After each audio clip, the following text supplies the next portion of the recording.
It's only entertainment.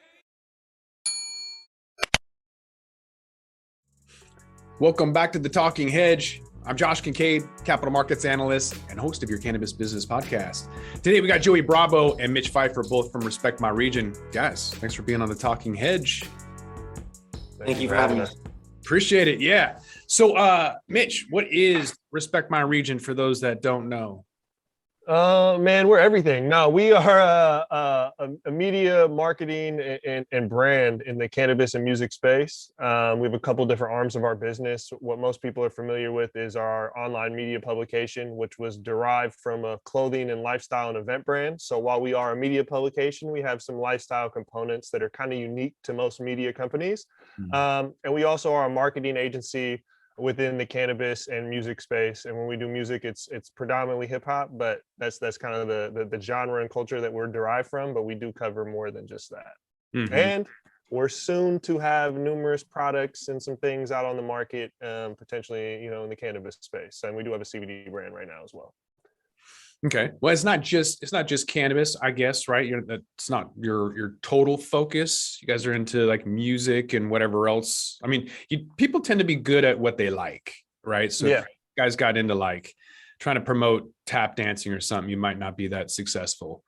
Or maybe you would, I don't know. Maybe you got the algorithms down.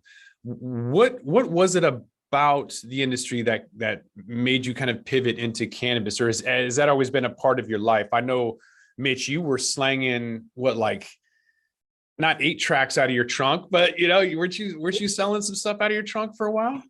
I sold a couple different things out of the trunk over the years, and they're predominantly in the music and cannabis space. Started with skateboards when I was real young, before I just fully discovered cannabis. But yeah, I mean, when we first started Respect My Region, it was a clothing company that also threw events. At the time, I was a music producer and a DJ. Joey was also a DJ, and that's kind of how we met. We started collaborating through some music endeavors, and Joey did big parties. And Joey did hip hop and EDM back then, so he was kind of split. So he honestly, RMR dived into the EDM realm, and that was all 100% all him at a certain point. But I come from the music community. I was never a rapper, but I produced and handled the business for artists. So I very much associate with kind of the struggle rapper or the independent rapper trying to get signed. That was a lot of my life was spent with that goal, was to get various rappers I worked with on, where I did the beats and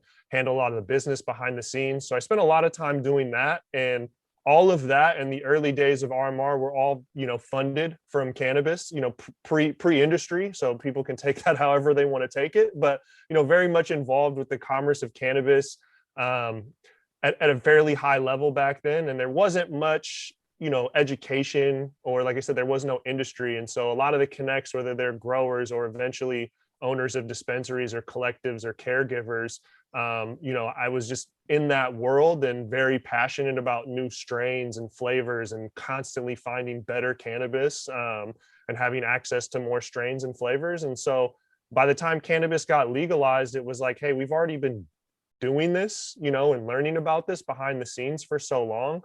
I think we can start leveraging our events and our media platform to support this industry, because we're really from this. We went to MJBizCon.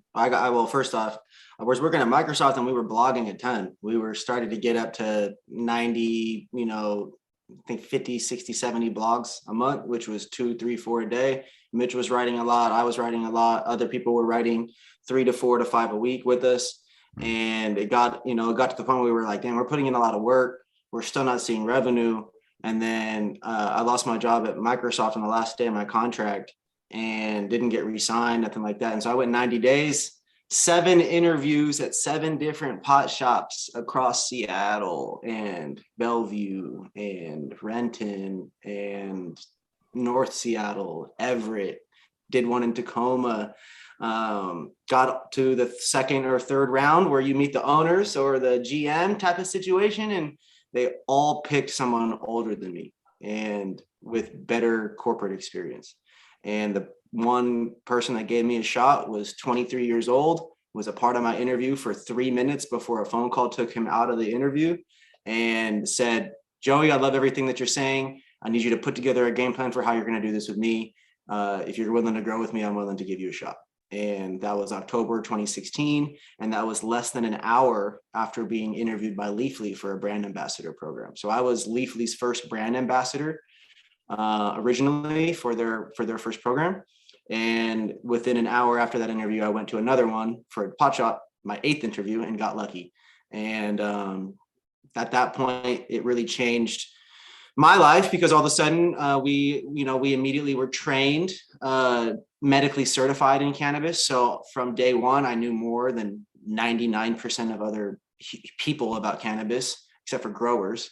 And then day two, here it is 2016, and we're only one of 2 states that has recreational weed. So it was just like, we were quite literally pioneers in the recreational cannabis space, from a bud tender on the floor selling weed to actual grocery customers, weed, the real citizens, not just like, oh, just weed people, like moms coming in, grandmas coming in, tourists coming in. We really got that. And then it wasn't until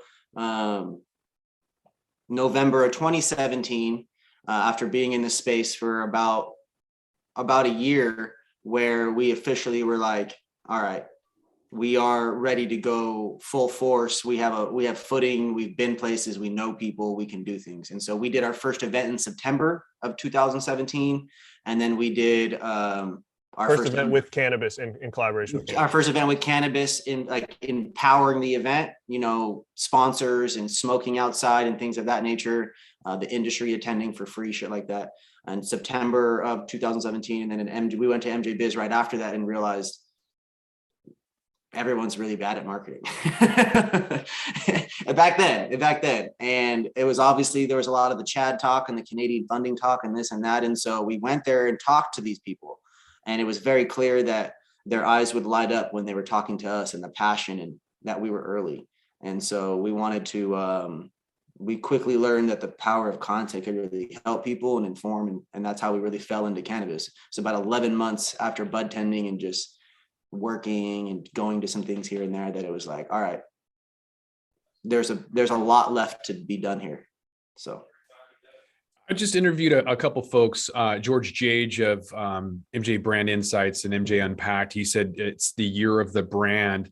And I just spoke with the CEO and CFO of Weed Maps, who said that they're seeing that more customers are still looking at the effects over brands, but that he feels like 2022 is going to be the year of the brand. What's your opinion about that? Is it still going to be the highest THC at the lowest price point, or are people looking for specific cultivars? I know cookies is one of the most popular ones out there, based on the actual genetics or the cultivar, and not just the hype. Can I say that? Mitch and I are in alignment that if you look at the data, the consumer market doesn't lie. So I don't like to offer my opinion really on this. I like to say, everybody go look at Headset or look at that, and everyone is strain loyal. They're THC loyal.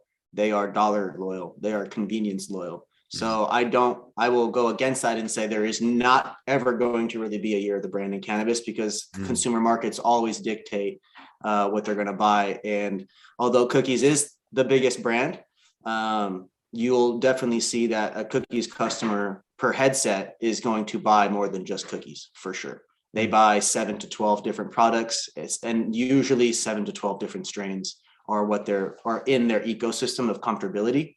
And that really dictates what strains will sell in the market. This is why you don't see Blue Dreams anymore. This is why you don't see GDPs. This is why strains have been lost to some extent on the commercial market, because the numbers simply point to high THC, gassy citrus, not necessarily in the same thing, because people get anxiety over the gas and the citrus sometimes, but people are really looking for, high THC. These dispensaries strictly bring in customers based on how well they market high THC times strain.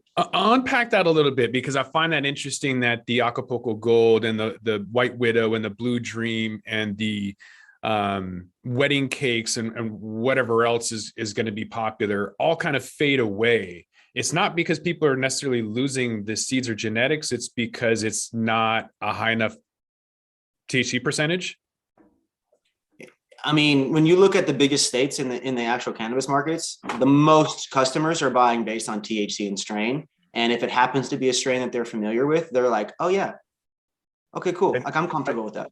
I think culturally has a big effect on strains, right? Like cannabis is something where you look at the, you know, the heads or the people that are really driving the industry at the front of the train, and all of them are looking for the next best thing and taking what's hype and crossing it with something and making something new. There's this component where we're always searching for new, and you know, smokers like Joey and I, who are probably any flower brand's ideal customer because we consume so much of it, you know, even though we have our staples, we're always trying something, you know, we're always looking for something new, even though we have our staples. And I think, you know, culturally, it takes one Migos song where they hit the, you know, gelato on the ad lib, and then all of a sudden you have this big consumer demographic that's like driving towards gelato. And then, you know, you hear a Young Dolph and different rappers like drop certain strains and bars. And I think as it gets popular in the, you know, in the cannabis community, and then as you add these cultural influence outside of that, that builds up certain hype on these strains. And then when those strains actually live up to the hype, where you see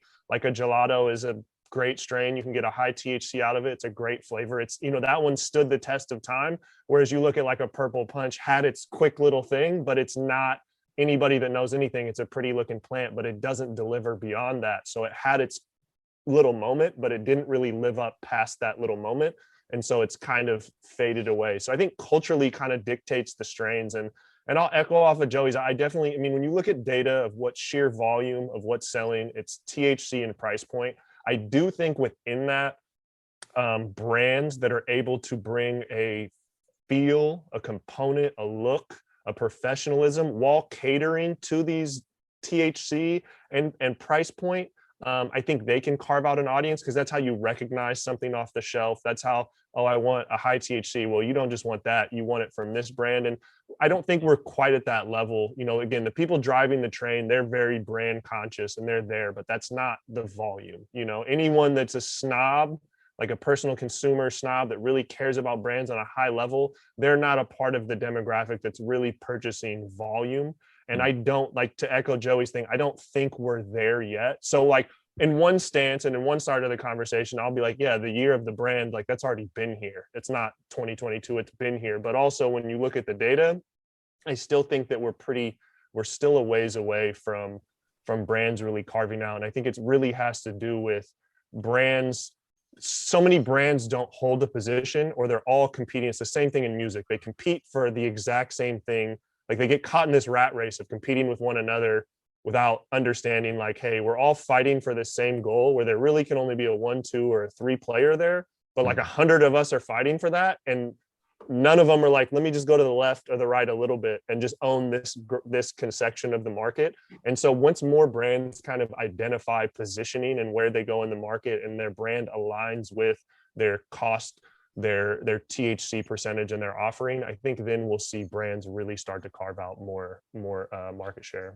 We're going to differentiate on this a little bit too, because for me, Cookies is so far ahead of everybody else that he said there's already been brands. Our Washington's market had weed brands day one that came from the medical market. So these other states that didn't have a medical market, they just started off with this 2015 era forward to now era of you know, some version of legalized cannabis. They didn't get a culture, they didn't have brands. All that stuff came from Cali, came from the West Coast, a little bit here and there on the East Coast. And to Mitch's point, anybody in music is so far ahead in terms of actual digital footprint, it's not even fair. So you look at brands like Connected and Alien Labs, and you look at brands like the Cure Company, and you look at brands like the parent company with Jay-Z. It doesn't even matter how bad the weed is at this point. If they have the right strains, a couple of them with the right THC points, and it just has to be recognizable. And to Cookie's point, Cookies is so much bigger than all of them, because even though Jay-Z is the GOAT to so many people, when you have, like, we have a song on one of our playlists called Too Many Goats or something, and it's literally Burner, Future, Jadakiss. Like, you got like 5 rappers on there that collectively have over 1 billion followers, right? And then on top of that, you look at just their stream footprint, then their ecosystem on Google, their ecosystem on YouTube, then their press. Your brand is associated with all that in terms of cookies. And I haven't even mentioned Rick Ross. There's just so many different components to this cookies brand that makes every other company 20 years behind them in terms of that. And like, even then, that would require them to start working with Drake right away, the biggest celebrity right away, and all on the same team, because you have Burner, you've got Wiz, you've got there's like 15 rappers all under the cookies ecosystem, and they all are multi-millionaires, all big ass celebrities. But I would argue that Burner isn't that famous as a rapper. You know, Willie Nelson in Washington had to leave because no one cared. The data shows no one cares about the rappers. Canada doesn't even allow to have, celebrities at all. Why is it that rappers have influences over strains, but their own brands don't really matter? Like, in my opinion, no one cares about the rapper's brand. Like, cookies aside, no one cares about Burner. So how is it that rappers influence but can't sell it themselves? You have influencers. Well, the argument is that they do, because when I go to the cookies events, they crush it. They're the only stores except for Stizzy with lines around the blocks in every state, every single store opening, and it's reflective of Burner and his celebrity friends. So I counter to that by saying I respectfully 100% disagree with that, because they may not sell the fastest off the shelf. Because and is he the exception? Because no one in LA is really screaming for Leafs by Snoop, are they? I mean, like I said, Willie Nelson left. That's not a brand for sale in California. Snoop has Doggy Style with cookies. That one moves. But I will say, but to answer that question, I will say, cookies, and Burner even said it recently, like, cookies has surpassed Burner for sure at this point. Like, cookies is more recognizable than Burner. But I think he was a first mover, and he was an authentic first mover. Yep. And he also was responsible for like the branding just around Girl Scout cookies, the strain, which it doesn't matter if you were in medical cannabis or you were just on the streets, Girl Scout cookies was the biggest fucking thing to happen to weed in the last 20 plus years. And so the current generation that we have that has seen legalization, he has just been monumentally like influential, from the strain level to the clothing level to the brand level. And I will agree, he is not that big of a rapper, but he has this advantage where Cookies is a clothing company. He has a Cookies tour bus. He can run advertisements for his music or for his clothing. He pulls up drives in a tour bus with a fucking Cookies billboard all over it, all across the nation. He has this unfair advertising avenue. And I think he's built enough respect in the hip hop realm that while he's not the biggest rapper or most well-known, he is very respected, and just his authentic connection to cannabis and just his branding, who he is, his product, his brand are so in alignment that it's been effective. Where you look at traditional rapper weed or rapper brands, you see a rapper release their name on a product, and we all know the supply chain of cannabis, it's a small margin game. You add a celebrity on there, now you're just jacking up the price to make sure they get the cut. And it's usually, a lot of people are going to say, why would I pay more for this face on it when I can get the same lead for $5 to $10 cheaper right next to it? But Burner has been able to, even surpassing him with the Cookies brand and naming, where I just think there's such a consumer demand for what he does that he can charge that price, and they're able to set the trends and lead with just unique genetics. And like what Joey said, they're so far ahead of the curve. Everyone else is like stamping their name on a Mylar bag or trying to compete, where Burner and Cookies is just, they're just, like back to the example, they're just at the front of the fucking train. They're a $1 billion clothing company with multiple $100 million raises, right? And he's not, I don't think he has any platinum songs, but he, again, he's bigger now as an artist than he's ever been, because he's in the weed game bigger than he's ever been. So although we look at his career like he's really not that big of a rapper, as of today, his numbers, the amount of revenue he makes from music, it's bigger and more, with more fans than it's ever had. So as we look back through all the Instagram posts and look back through all the different drops that they've ever done, they're only going to be bigger going forward, because the fan base is so much larger, because the music, he's now touring. And when he goes into any city, the biggest artists from that city now pull up, including Drake. which is the biggest artist in the world. Okay. I just want to need to make sure everybody knows that Bieber and Drake, biggest two in the world. You can go down the road and try to find some other singers and stuff. Those two go anywhere. The culture is interested in what's going on. And so Burner is on the podcast, and Cookies has definitely started to really catch up with, or even like Mitch's point, to really surpass him. Product, yeah, it's always between an 8 and a 9. You know, is it always the best? No, but you can trust that the brand is going to always deliver between that rough quality. There's definitely a consistent store experience that, man, always a line around the block for all their drops. They work with the best seed genetic banks. Compound Genetics was the most recent Cookies drop here in Maywood for seeds, $350 a pack. So people will go in there and buy 20, 30, 40, 50 grand in seeds. Like, there's nowhere else.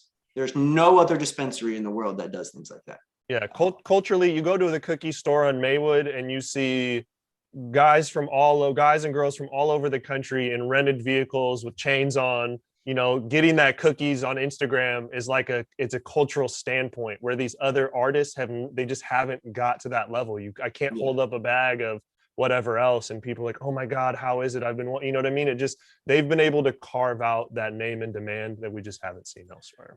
In your opinion, what creates that rabid fan? If I can use a traditional example in Seattle, there's the men's room on KISW who will launch something and their fans just absorb it. And in contrast, there's other influencers that have 3 million followers and they can't sell a minimum 3 dozen t-shirts. What is it about swag in the industry that makes people want to just rip it off the shelf? There was the Northwest Cannabis Classic in Tacoma, or actually this one was in Portland, where everyone came in, they saw the rack of clothing of stuff for sale, and they literally just ransacked it because they assumed that the swag was free, just stole like $20,000, $30,000 worth of merch. So what is it about like swag in the industry, and how does somebody like Burner get somebody to actually pay for it? I mean, well, Mitch, you're the clothing guy regionally. You go ahead and do it. I mean, I think it comes down to hype and demand and what's real, right? Like a lot of celebrities and a lot of artists are a product of a system, right? Like if we compare it to like basketball, they're not an all-star player, but they're put in with an all-star, Hall of Fame coach and an all-star cast, and they are able to elevate in their position. And a lot of celebrities goes up. A lot of celebrities, right? Like a lot of mainstream artists, you take away their radio play. Like, I was joking about French Montana or whatever. You take away his radio play and some of his radio songs, like his career is just tanking. He doesn't have I don't know what it is. He doesn't have this where you look at a Tech 9 or a Burner or an E4. I mean, and Burner followed in the footsteps of E40 and these other guys from the Bay that have that took this independent out the trunk mindset where they built a following that they were able to monetize and leverage regardless of infrastructure, system, radio player money. And so you take those type of guys and you watch them build. And then when they hit that fucking hockey stick moment where even like Supreme as a clothing brand, when that really took its hockey stick moment, Supreme was already selling out, and then reselling for crazy. But once it became even more mainstream, the demand, you saw him sell for, what was it, $4 billion? I don't know. Yeah, you just saw a crazy fucking demand, but it started as something small and organic, and it grew with a real, true, authentic, organic audience. And that's where you look at so many celebrities, or, whether it's clothing or weed, when they attach themselves to that, their celebrity is a product of a system and not like a real authentic connection to a rabid fan base. That's where you see a guy like Burner, who has a much smaller platform than a Snoop Dogg, but his fans just want and love so much, they're ready to buy. Burner puts out fucking like 4 albums a year, he can just churn out clothing, music, and his fans are ready to consume it. And he's just been able to continually build that, where you look at other guys that are just, they're a product of TV or the system. They're not necessarily, people aren't bought into them past their celebrity. So, and who examples? Seth Rogen, we are saying product of the system. Yes, he's a weed guy. Yes, he's a celebrity. Yes, he smokes and does all that stuff. But Burner was a bud tender. He was in San Francisco. He is an artist. And again, when you take your product and you stick it in the hands of other people who have built-in communities, like RMR, people like us think, people think we have an authentic aspect into this community, a real relationship to it. I'm an actual bud tender from the industry. I had to start from the bottom. Mitch used to move and go down to Portland and do his thing. And we did our thing in college, right? Where we come, that's us together. Now imagine if you were a bud tender in San Francisco, then you got into and you met a bunch of the other rappers and you became a rapper and then you created the best strain. You are now automatically, if you just spend a tiny bit of money and go places, you are going to connect with the other elite people in the other places. And that's where Mitch and I, even the last 4 years with us in cannabis, 3 years mainly, we started to go places and now we started meeting people. And now we sell things easier. Now we sell product easier because of the relationships and being able to stick something in some person's hand and knowing that person, their fan base is rabid. Wiz partners with Rick Ross. Rick Ross never flops. He's one of the most consistent artists in the last 20 years. Snoop Dogg, 30 years. Okay. They've got Dave East. The New York is set for cookies as soon as it drops. As soon as they're legal, they're set. He has artists from all over. They're good. And that's where the empire is already established because they stuck cookies and had packs and Migos. Migos was literally the Beatles for like 3 years. They had bigger streams and bigger traffic than some of the biggest artists ever historically in the world. Insane. So when you have those relationships with rabid fan bases built in, whatever that rapper wears, whatever colors, whatever jewelry they're wearing, whatever Justin Bieber's sweatpants say here in LA, people are paying attention to that. Remember all those believers? Yeah, now they buy weed. And they all go and try that shit. Wherever he shops, they go. It stays top of mind. We pay attention and we listen. And even like Mitch and I, we really I got the Allen Iverson weed. Was Allen Iverson known for smoking weed? No. Product of the NBA system, a very strong hustle, put himself with all the right people in the world of weed over the last 2 years. Next thing you know, I'm spending $75. But he's a perfect example. His brand, Iverson as a brand, as an individual, is a very, very powerful brand. You could slap him on anything that's adjacent to whoever he is as a personality or authentically connects to who he is, and it's gonna sell. Is it because of the health aspect to it? Like live rosin, like resin sells up in Canada 400% year over year because of the perceived healthy aspect. Is the retired athlete the equivalent to that? Why is it that his brand is succeeding and maybe others have failed? I just think culturally, Allen Iverson sold fucking rap albums and he's a garbage rapper. He's even came out and been like, I don't even know what I was thinking. But he sold albums. Like Iverson is just such a cultural icon. He still has a Jordan collab. Yeah, he still has the question shoe with Reebok or whoever it is or some shit. Like they still have that. But I think when you look at other rappers or other athletes that might, Iverson is, next to Jordan and LeBron, Kobe, he's one of the most influential athletes, or especially NBA athletes of all time, and influential beyond just what he did on the basketball court culturally.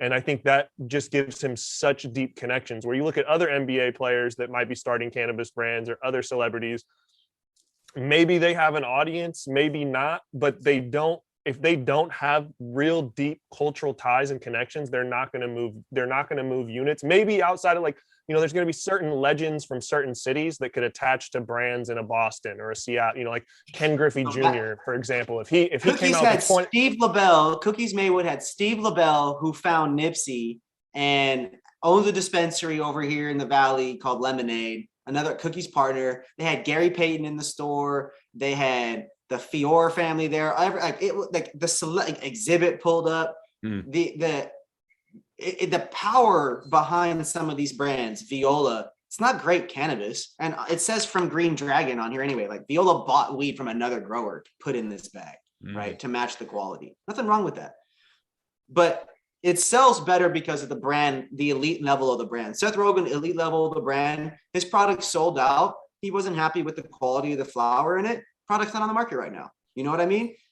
And that's the nature of cannabis when you're a brand at that level. Now, Seth, great person, funny, big ass brand. Iverson, whole different spectrum. Rick Ross, big ass rapper, not so, not a Cali rapper. That's a Florida rapper. But it's like, again, when you think of these positioning and the celebrity status, the fan base that these artists, the communities they have built in, like they tweet it to 500,000 people, a tweet, or 1 million or 15 million. You know what I mean? Russ has a partnership with Chomp. There's so much that goes into the reason behind why these products sell out. But if they're not good, they don't sell. Too Short's weed, garbage. Soulja Boy's weed, it's like a 7.5 to an 8. It was harsh, but that's because the Riff Raff's weed, it's literally a brand called Midzotics. All right, fair enough. Right. Let's talk about mids for a second, because I think it's kind of an important topic. I don't think practice makes perfect. I think failure does, and I'd like to highlight Tilray. Because I really like talking shit about Tilray on this podcast whenever I have the opportunity. So I look at Brandon Kennedy is the quintessential example of a person who doesn't know anything about the industry, comes in and says, we didn't come from cannabis. We don't know anything about cannabis, and we're proud of that. And we're going to keep moving forward and get all these soccer moms. And then they have this merger up in Canada, and then the soccer moms don't resonate with the product. They're not passionate about it. Tilray never leveraged their brand. They always had mids to begin with, and then now people don't resonate with the product anymore. On top of that, I don't know what the hell they're doing trying to have a deal with Budweiser that recently fell through. So then they have a deal with whiskey company and beer company that kind of just furthers my experience with Tilray is not really understanding the industry. No one's busting down a door to have alcohol infused cannabis. What have you guys learned from bad marketing or bad execution that I'm going to throw out as Tilray just by their whole market cap going from 18% in Canada down to single digits around 6%? Like, what is your opinions about the demise of brands like Tilray?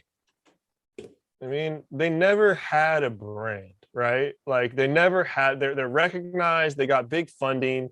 The majority of their marketing was truly just investor relations, which is to get people excited to give more money on a consumer investor level and obviously a large scale level. So when you see partnerships with Budweiser and that shit, like the fuel behind it is likely like, oh, this would look good, for some investor relations. PR is like my take on it. I just don't think, if you don't, it doesn't matter what you are, whether you're a celebrity, big scale brand, corporate, small, if you don't understand who your customer is, what the messaging it is to get to that customer, and how to distribute that messaging, you're not going to be successful. Even if you're a fucking plumber, it doesn't matter what you're at. And some of these companies really led with like, we all saw it. This is the green rush. Invest in cannabis is like the fucking gold rush. And you saw some of these companies successfully slap.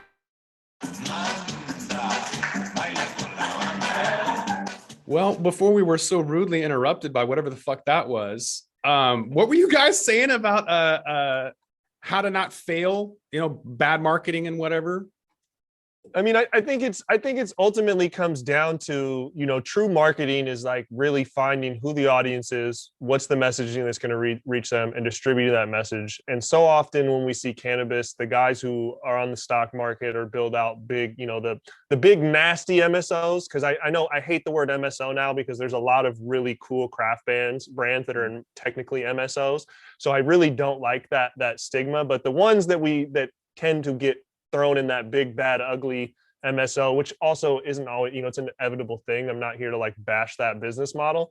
But a lot of those guys, they didn't do marketing. They did investor relations, which was building up a lot of hype to get money, which honestly was selling a fucking dream before it happened. And a lot of them sold something that they had no fucking capability on delivering on, or potentially it wasn't even realistic to deliver on what they are. So you see a lot of people not live up to the hype out the gate. I look at it as like, the foreign players that come into the NBA draft. For how many years did we look at the 7-footer, that had the outside shot where we're like, it's the next Dirk Nowitzki, and they get to the NBA and they're there for a season and a half, and never average more than 3 points a game. You get sold this thing that's just not proven. There's no sustenance behind it. Mm-hmm. I also believe that the keyword is disconnect. Mm-hmm. These brands, at some point, there's a time period, not just at any one point in time, there's a period of time where they're just disconnected and they have massive oversights, and there's no quantitative, qualitative, kind of like accountability from other people on those people's decisions or their ideas. And my least favorite thing in cannabis is people who make emotional decisions from a business perspective about strains or branding or colors or whatever it is, instead of going with a infused data-driven version of that. Because the market data doesn't really lie. And at this point, like in the beginning, it was obviously hard to get a gauge on what was going to sell and what prices. But if you really thought about it, people were spending they were buying $25 to $40 rates. So if you created anything in that price point, you had a good chance to compete, right? And immediately after you were on someone's shelf for 30 days, you would have a data point to consider changing. Do you raise it? Do you go lower? Do you split up some strains? Do strains sell better? Raise it $2, raise it lower $2, whatever it is, right? But nobody really thinks of it like that because they're too busy just focus on selling weed or growing the weed, and they're bad at business in a lot of ways. And so I can't really speak to Tilray because they had enough money to hire people that were smart enough to figure it out.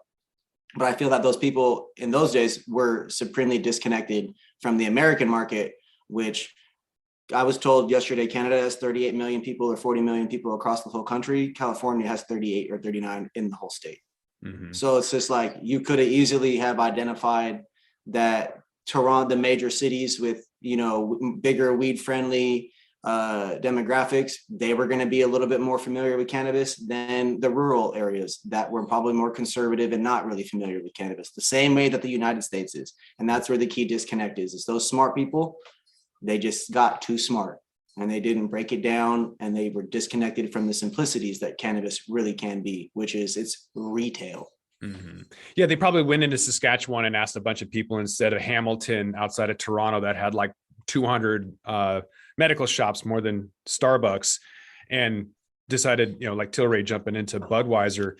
But like you mentioned, Joey, the Budweiser cannabis is going to be the thing that everybody goes after, the highest THC at the lowest price point. It's not really the brand, but it's going to be that mass produced. And it kind of reminds me of Oklahoma at 7,500 licenses, and Oregon, we're seeing $19 ounces. Is that the future of cannabis? TG Organics got fucking fire in Oregon, but they're not selling for $19 an ounce. How do you have brands and quality intersect in that dichotomy of what people want versus what's good? Well, first off, we have to recognize that everything that we're seeing right now is done based on a reality that all of us sitting here really had no control on, right? Even if we went and voted and did this and did that back when this was all getting pushed through, ultimately people that we probably don't know currently or back then, they decided to push legislation through, which created the shit show that we have in the specific states, whether it's Oregon or Oklahoma or whatever it is, right? All of us had nothing to do with that. But every state's going to be different. Every state has their own individual economy, individual processes, requirements, legislations, and that really creates a situation where the answer is yes, you're going to only really have affordable weed, but you're also going to have a ton of craft stuff. For example, you will see eventually people that only really sell dabs because they can afford to only sell dabs, just like a liquor store that maybe only sells IPAs, right? Or certain craft beers, right? There's an opportunity here for people to really, really become known for providing the best possible curation of products at the right prices. Imagine a grocery outlet store that only sells flour. You don't have to wait in line with anybody that sells dabs or anybody that's wanting to buy the other stuff. Right? Those kinds of things don't exist yet because people are just thinking retail, dispensary. But as soon as you can go right or left and be a little different, you're still going to win because the prices across the country will be that low. Oregon, Oklahoma, Michigan, California, plenty of weed, right? Plenty of weed all over the country now, right? Colorado, all over there's plenty of weed across all of America now, right? Yeah. You guys think that delivery and e-commerce is going to change the game and how people market and advertise online versus, go into a rec shop. I mean, in Nevada, they sell $50,000 like front, cases. But if you don't go in there, what's the point? With COVID probably pushing delivery forward and e-commerce being a thing, especially in Cali, the circumnavigating even delivery or rec shops. What is the future of cannabis and marketing and advertising? How do you get people to buy your stuff if they don't come into a store? Well, online is definitely difficult for this industry, but if you look at who's buying online, it's a lot of young people that are on Instagram, that are very savvy, that are on Weed Maps. So there's advertising within Weed Maps, or, I know Dutchy and Jane, like the menu platforms, are starting to add advertising for brands. So there's becoming these outlets that are coming out for brands to connect with people. But again, culturally, when it comes to music and not just celebrity, like a rapper on a brand, but when a rapper mentions something, when a rapper posts something on his Instagram, that's whether it was paid for as an influencer marketing thing or just an authentic, shout out or representation of a brand. I think all of those have effects. I think direct to consumer is absolutely going to help the companies, the small companies that have built the authentic fan bases. There's a couple in California, where you see areas where there aren't dispensaries, and you see delivery companies that also have brands, and they're able to pump a lot of their stuff through a vertically integrated model. You look at like a Washington, a brand like a Mad Mark Farms, who actually has, like, he's not a huge producer, but he has a rabid fan base. If you gave that guy direct to consumer access, he probably wouldn't even need retail. And certain brands are really going to be able to leverage that. The brands that don't have that messaging or that understanding of how to reach and connect to people, they're going to absolutely have to rely on retail or distribution partners to move their units, because they're not doing it culturally or connecting to people. And so it's definitely difficult. That, the marketing or advertising challenges are not, it's not to be understated how difficult it is for this space. But Joey and I personally believe that those difficulties and hardships create a shit ton of opportunity, because everybody's sitting around complaining about, I can't do Instagram, I can't run ads on Facebook like I used to when I was doing this. Well, fuck, then that's everybody's complaining about that. You just do something, fucking anything, and like you'll have no competition because no one's fucking doing anything. And so there's a lot of opportunity to operate and connect with these relationships. It just takes someone to like be creative and not just like stuck in the same fucking box that everyone else is in. So I don't have like a great specific example. Someone's gonna have to pay for that. No, but there's I've got two good examples. I mean, we'll go. Well, first off, the best D2C, the best brand at D2C in the whole country right now is for the United States is 710 Labs. Hands down the best. Sells out in 2 to 3 minutes. You can't even get on it. It's better than it's more. They're better at it than crypto. They're better at it than any other project in the thing. They're faster. It's done, just like that. So they already kill it. It's already happening. It's already being done in the millions of dollars for a brand. And then let's not forget too that Uber and Uber Eats or Postmates or whoever it is up in Canada, they're already delivering weed for people. So it's not about the what's in the future. The future's already started. It's a matter of the legislation turning on and companies being comfortable with their banking in the United States to be able to do that. As soon as they're legal to do that at their banks, all the companies that already do that with the millions of dollars in the advertising, they're going to turn it on. They're third parties. The DCC doesn't regulate advertising for third party people. They're not calling Respect My Region saying you guys are breaking the rules. It's the European Union and other American advertising groups that have to look at that stuff. And so most of that is, for the most part, it's already started. Canada's already running it. D2C in California, delivery in California has already done it. A rumor has it there's a group in Washington doing it. I think Oregon has it in some places. It's already happening like crazy in Vegas. I love it. I absolutely love it. I get weed delivered here to the house sometimes. It's crazy how it works, and I don't feel weird doing it because it is normal. And I think Mitch kind of said earlier, it's a younger demographic typically doing it at this point because we're more comfortable spending money and putting our card information and doing all that kind of stuff. And especially with cannabis, there's a little bit of that stigma still, right? But it is that easy. It's all over the place.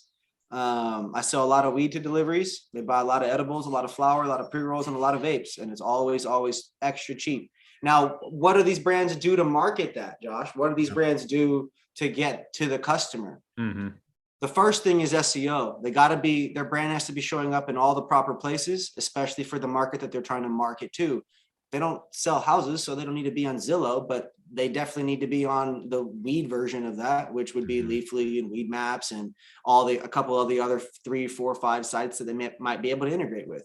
Like, get your menus up there, be able to take orders and get as many clicks and links you can to your website. That's always important.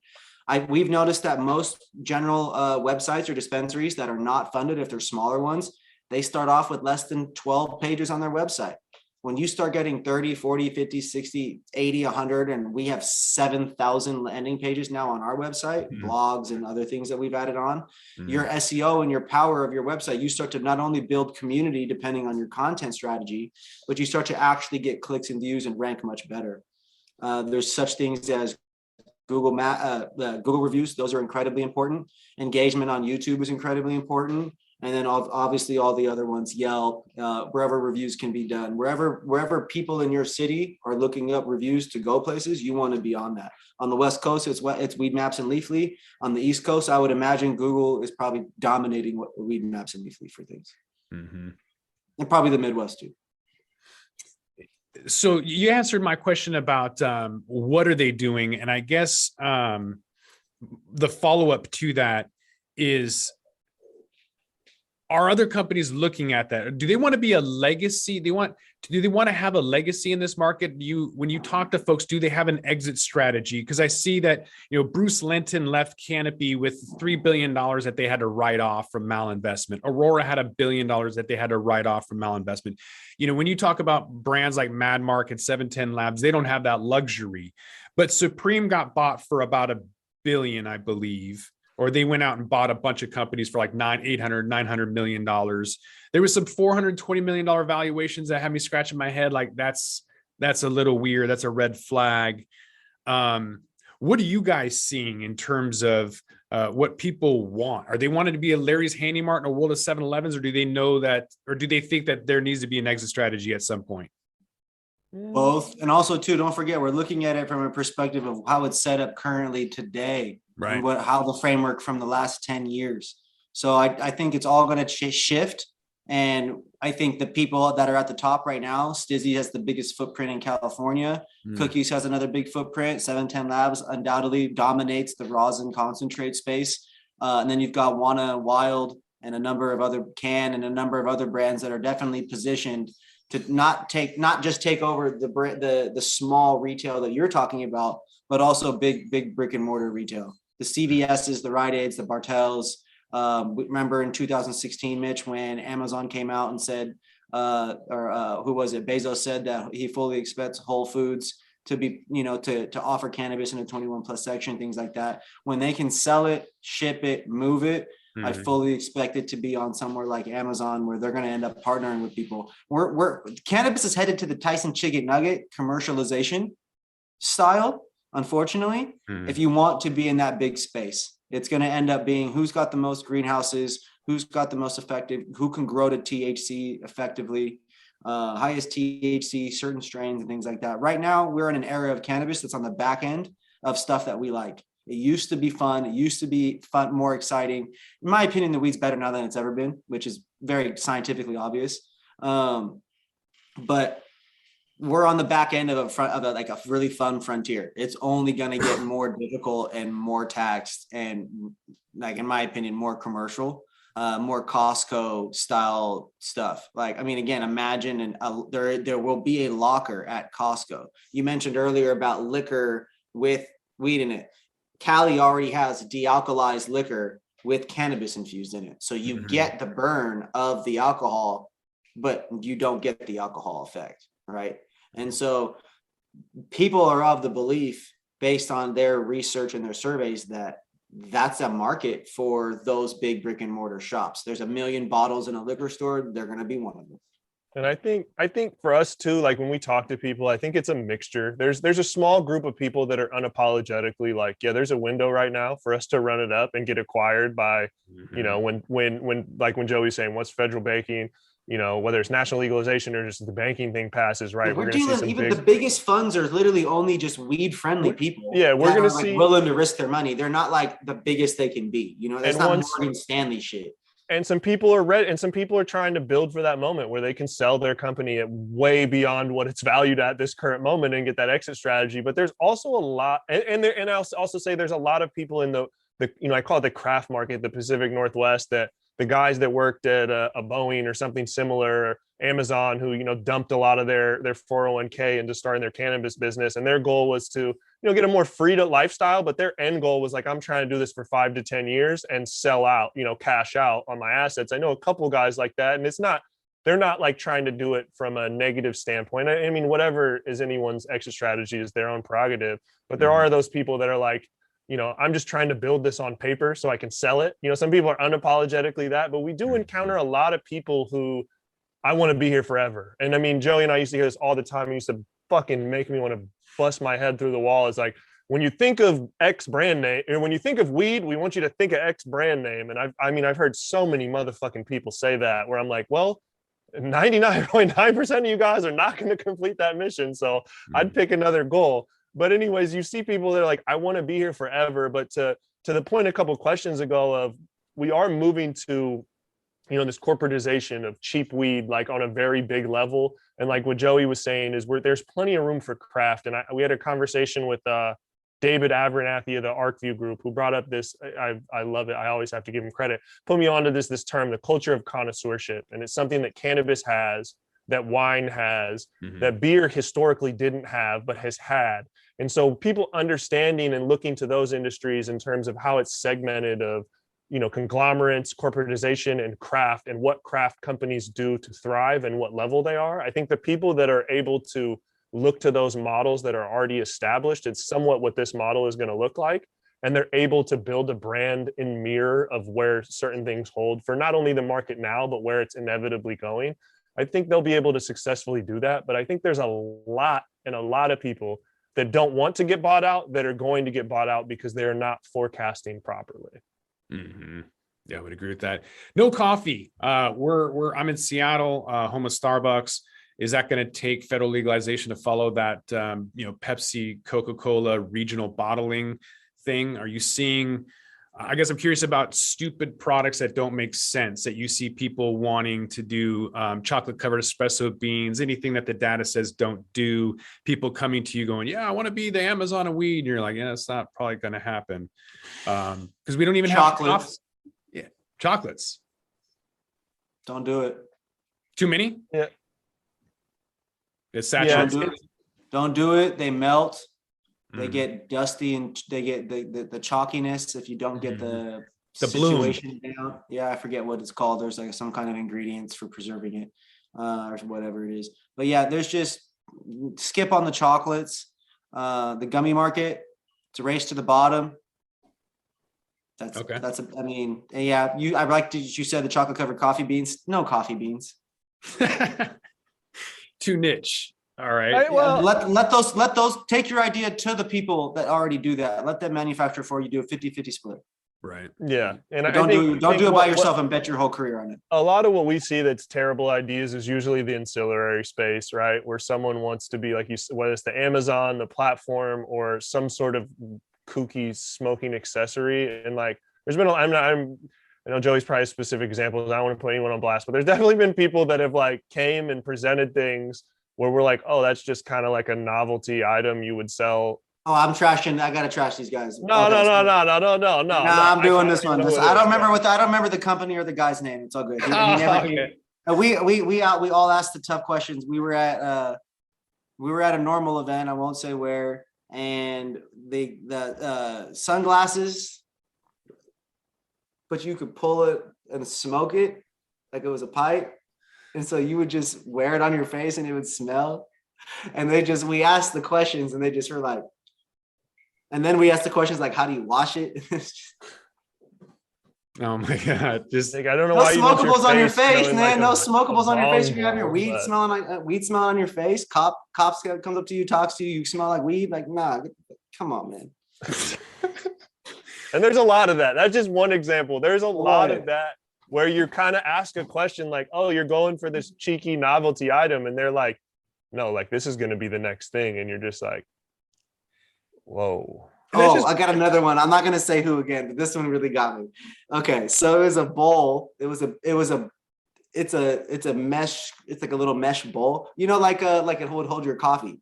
Mm. Not like the white paper, but like, you know, if you ever the little cup, like a little mesh cup, Mm-hmm. you basically put it in your bowl, and it was a preloadable cup. Like you Oh could my grind God. your weed and put it in this cup and then put it in your bowl. What about why didn't I want to talk about viral stuff and how things go viral and canna I've never talked about canna bumps on this podcast because I think I was gonna say they were trash. The culture behind cannabis is why Tilray sucks so bad, is because they don't understand the culture. When you try bringing some shit in like canna bumps, I've never talked, this is the first time because it just bugs me to death that someone's going to be so dumb. You're a fucking moron for producing a product like canna bumps. I don't know who you are, but I hate you.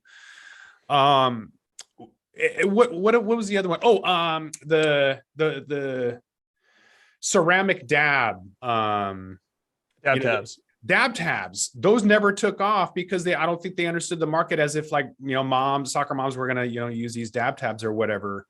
What's up with those two things?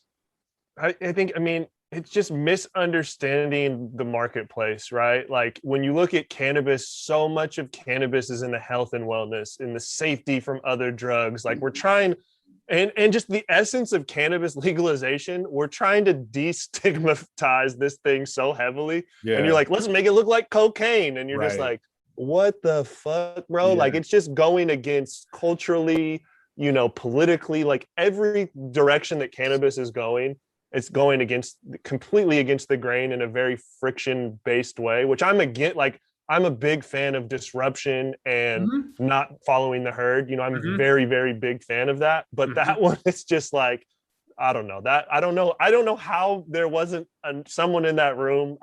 I hope there was someone that just straight up quit. It's like, we're not doing this. And if we are, like, I'm fucking out of here. And I hope somebody fucking jetted. So at least someone in the room had that much sense. But I don't know, man. Yeah. I can't think of any of their bad products. I can't. I know stuff has tasted really bad, but that's about it. Let's talk about dab tabs. How come that didn't take off? Because again, I think you learn more from failure than practice, right? And so what do we learn from dab tabs and why that didn't take off? Product quality matters way more than you think it does. Product quality matters more than innovation. So the convenience factor, price and convenience are the top two decision makers and what makes people go out there. But if they don't have the experience, they're not going to go back.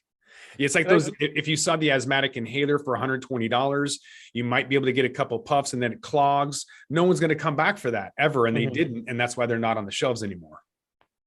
Yeah. And I think with dab tabs, I actually like the idea, right? Like, how do we take dab? Like one of the issues around dabs is like dosing and making it like me being able to communicate. But obviously with cannabis, it affects everyone so differently. There's so many variables around that. But I like the approach in terms of thinking different. How can we solve one of the biggest issues around this product category? I like the approach. I'm not a big dabber, so I can't really speak to that demographic from a personal standpoint. But what I saw was a lot of people were questioning, like, you know, the big thing on dabs is safety. Is it a cleansed product? Is this, you know, the big selling point? This is pure THC that's stripped of all the bad things. And so when you start saying, well, what are the additives in that? You automatically have a very, very large uphill battle in that category the moment you start having to have additives as a part of your product, when you're talking about a category that prides itself on being additive free, you know?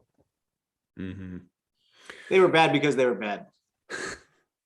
I didn't try them. I'm not a dabber, so I don't know. No desire to try them, saw other people try them, felt like all the content I saw that was paid for, and like they just talked about it and gassed it up because they were getting paid to do content for them. And if influencers is your only marketing plan and the product's also not good, not going to be around long term. It goes back to also what we said earlier. If you go with influencers and they don't really have built-in like really, really rabid fan communities, like there's a big difference between a celebrity and like a true person, like a true brand.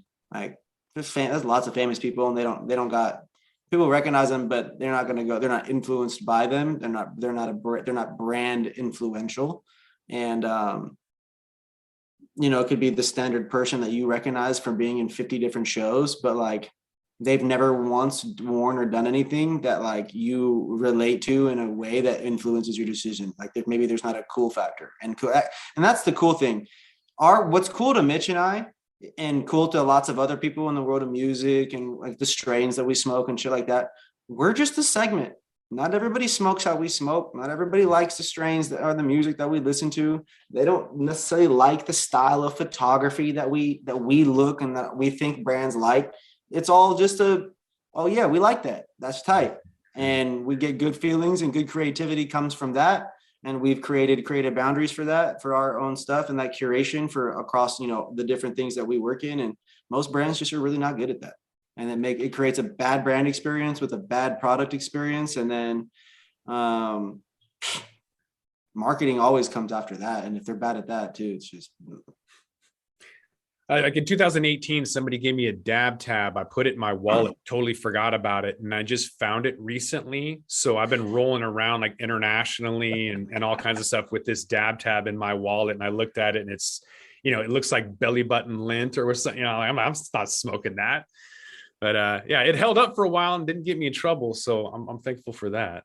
That's funny. I mean, at least in terms of the discretion, right? It's not a crazy oil, and I don't know what kinds of rigs or whatever you're able to use that on, but I mean, yeah, it's not a little dab of oil, like a jar of oil traveling through the thing, like, which I just recently got stopped in a big way at the airport leaving in Seattle with weed on. It's just, you can still get in trouble. What? Sure. Wait. We can't end on that, man. What happened? Because I thought we basically had like complete amnesty between states. So because I've gone to Hawaii with 28 1-gram joints and 30 pounds of edibles, and they didn't have a problem. What happened with you? They didn't have a problem, or they didn't say anything to you? Well, so the dude looking like the guy operating, like your bag wasn't searched, and then like it was just another day at the airport. Not really. So they looked at it, and he looked to his supervisor, and the supervisor looked at him, and he's like, push it through. And then the guy looked at me like I was like an alien. He was like, all right. And he just pushed it through. I don't know. Okay. So that's the perfect example. The guy said, a cool TSA agent came up to me and was like, so Mitch, I was just vaping hella on the way there. So I just got there and was stoned and forgot to put my laptop out in the midst of all the craziness. And so naturally my backpack sets it off. They open the first thing. It's just like 7, maybe 4, 5, 6, 8s in the bag, and a gram of dabs or something. And he's like, wow, it's just loud, right? And it's funny because all the weed was sealed. None of it was open yet. So there's just how my backpack smells. And so he was just like, yo, he's like, yo, I'm not going to give you no grief today, but yo, you got a lot of dro in here right now. If someone else were to look at this and like raise an issue, they're immediately calling the cops. You're missing your flight. Your whole day's fucked. And you're probably going to jail because it's illegal in general on federal property.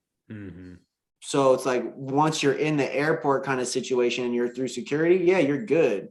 Right. But when you're sitting there and you haven't crossed the motherfucking, border yet. TSA threshold is when you ain't crossed the border yet, and you catch the wrong motherfucker that day. Yeah, right. Bro, they calling the cops and your day's fucked. That's why no one's doing anything on the waters, because it's federal with the Coast Guard and whatnot. So people don't do like the Puget Sound. That's why nobody does Puget Sound stuff, is because it would be federal in that situation. That makes sense. Yeah, and that's from my understanding. The Pop Brothers of Law just did. Mark just did a video on that about how once you say TSA is federal, so as you go through TSA, that's a federal. Outside of that, there's a couple. LAX even has it, I think, where it's like, yeah, weed is okay at our airport, but it's the preface it of that you do have to deal with that. And then when you're flying, you're technically going over, if you're going over state lines, and that's another federal thing. But like, again, if you're on an airplane, you've already gone through TSA, no one's searching your bags, but you guys have baby faces. Like, I'm only 44, but I look 80. So I play that old white guy card and I get away with a lot. I haven't been caught. I mean, I've had my bag searched for the same reason. Laptops, microphones, you know, I have a Zoom recorder that looks like a taser, and it gets, every time I'm like, do I need to take this out? They say no. And then they pull my bag aside and they're like, oh, this looks like a taser. I'm like, this happens every goddamn time. Wow. But, and I usually have some, you know, something in my bag, but it's never been, you know, they've never said anything. But like Joey said, I do know, I don't know. Most of the stories I hear, people are okay, but technically, you're not supposed to do it. But that's awesome. We talked about a lot, you guys. Anything that I left out that you guys want to cover right now? We got cannabis coming soon in Washington. We're working on cannabis projects in California, Mass, and what is the other one? New Jersey. Yeah, well, that was down the line. So yeah, we got weed coming in multiple states. No timeline. Just know we're grinding, and we appreciate you having us on, Josh. It really means a lot. You know, you've done a lot for the industry in Washington and cannabis in general. And so we appreciate the opportunity to grow and work with you. Yeah, likewise. Where can they find you at? People want to learn more about Respect My Region. Where are you guys at?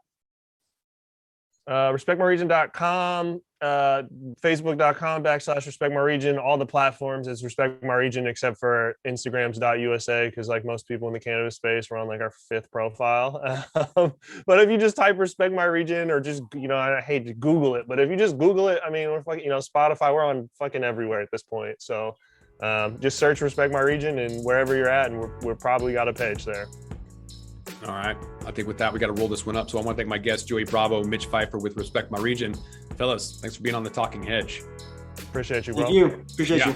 I'm Josh Kincaid. This is The Talking Hedge. Don't forget to like, share, and subscribe, or don't. And I'm out.